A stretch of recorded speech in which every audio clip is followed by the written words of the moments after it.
এখন কান্নাকাটি করি, জেনা একদিন ঘটেছে, চিন্তা করবেন না।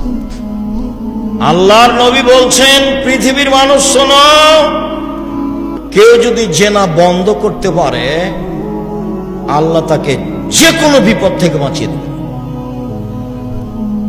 মনে পড়ে তোমার বুখারী মুসলিমের হাদিস, ওই যে তিনজন হাঁটছিল, বৃষ্টি আসলো, গর্তের মধ্যে ঢুকে গেল, পাহাড় এসে পাথর এসে মুখের উপরে পড়লো।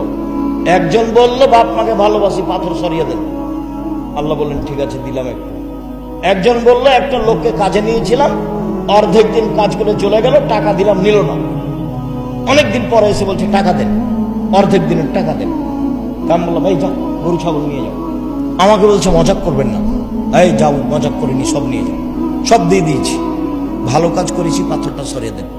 ঠিক আছে দিলাম। আর একজন বলছে, চাচাতো বোনের সাথে জেনা করতে চেয়েছিলাম, আমি গরিব মানুষ, আমার বোন ভেবেছিল আমি 200 স্বর্ণ মুদ্রা জমা করতে পারবো। হাড় ভাঙা পরিশ্রম করে 200 স্বর্ণ মুদ্রা আমি জমা করেছিলাম।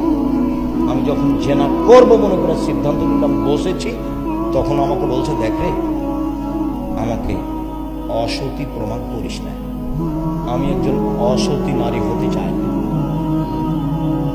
তা আমি জেনা করিনি, উঠে গেছি, বন্ধ করেছি জেনা, পাথর সরিয়ে দাও, দিলাম। তুমি যদি আজ থেকে জেনা বন্ধ করতে পারো, আল্লাহ তোমাকে যে কোনো বিপদ থেকে বাঁচিয়ে দেবে। শুধু তাই নয়, আল্লাহ বলছেন,